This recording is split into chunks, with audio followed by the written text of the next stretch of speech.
My name is Timothy Coombs. I'm a professor at Eastern Illinois University, and I'll be talking about social media and its role in crisis management.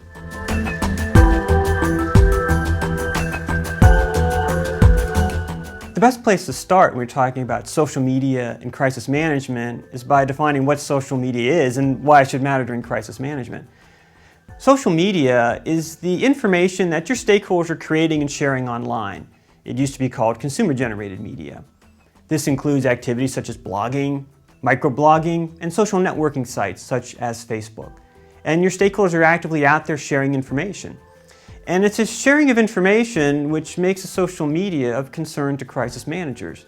Because if they're sharing bad information about your organization that could create a crisis, it could spread very fast to a large number of people in a short amount of time. And many companies have heard the horror stories of where this has happened to another organization. An example was Kryptonite. They make very expensive bicycle locks, and some customers went online and complained that they were too easy to pick and to steal. The company was reluctant to make a recall and fix the problem, but the persistent communication of its own customers forced the company into making the change. So the crisis transpired very actively and very visibly in the online environment. So nowadays, you have to consider what's being said online if you're going to be engaging in effective crisis management.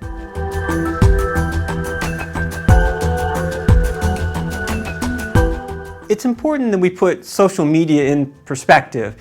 There are millions of messages written every day and placed in social media. Less than 1% of those are probably read by more than one person.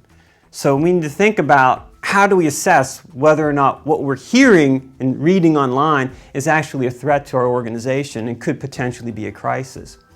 And there are three factors that are useful here. First is you should be scanning the online environment to see what your stakeholders are saying about your organization. If you identify some talk that you find troubling or could be a problem and potentially evolve into a crisis, you need to assess who's doing the talking. Is this someone that's very important in the online environment that a lot of people read and follow? And does it have the potential to spread or not? And the last step would then be to scan. Once you've identified that concern, is to look to see if it is spreading. And if the message is spreading out, then it would be time to take action and be switching from just monitoring the social environment to getting involved in crisis management.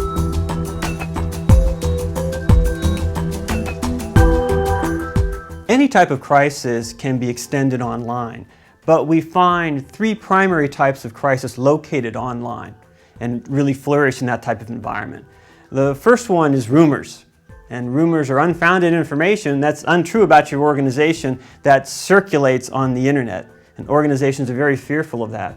Large companies such as Starbucks actually have sites on their web pages that address rumors because they can spread so quickly online. The second one is complaints. Consumers are upset. Your product isn't working the way it should. They might have had problems where their laptop batteries heat up and have burned them, which has been the case over a number of years with laptop batteries. That's an early warning sign that you need to do something about your product. And the third one is the challenge. And the challenge is where some group, and maybe your own stakeholders, it could be activists, think that what you're doing as an organization is morally wrong and you should be changing your behavior. An example of that would be the People for the Ethical Treatment of Animals and their complaints about how restaurants engage in their purchasing of both cows and chickens who are killed inhumanely. So any of those three types of crisis can flourish online, but any type of crisis response nowadays has to consider the online environment.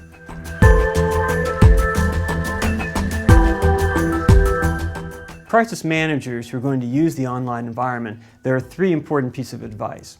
The first piece of advice is to be seen. During a crisis, you should have information about your crisis management efforts on your web page. That's where your stakeholders, including the news media, are going to go for information. If they don't find the information there, there's a concern that perhaps you're not managing the crisis very well at all. The second piece of advice is to go where the action is.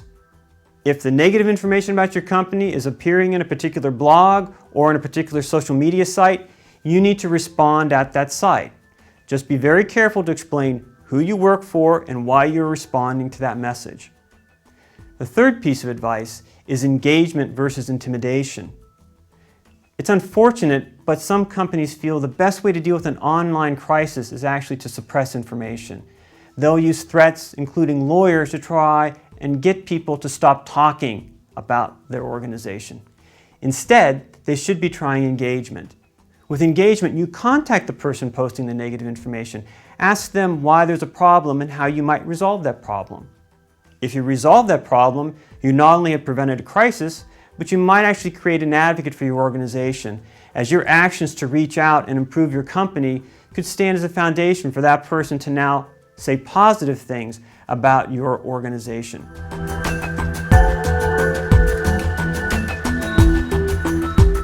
It's not just important to know what piece of advice you should follow in the online environment in dealing with social media, but also what you shouldn't be doing.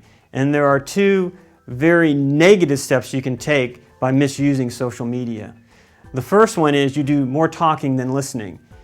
The social media is the providence of the stakeholders. They're creating and circulating messages. If you try and come in and dominate that conversation, that's going to be viewed very negatively. Instead, you should be listening and respond periodically when it's advisable to do so. The second piece of advice is one that is the most critical, and that is the need for transparency.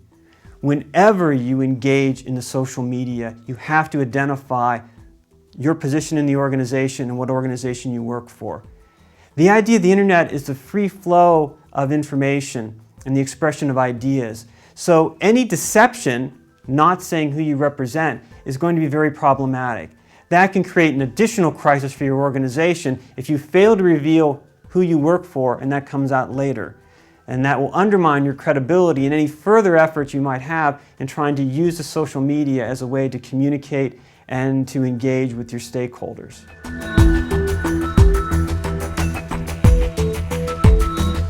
Today, stakeholders are online, and that arena is only going to increase in importance for crisis managers.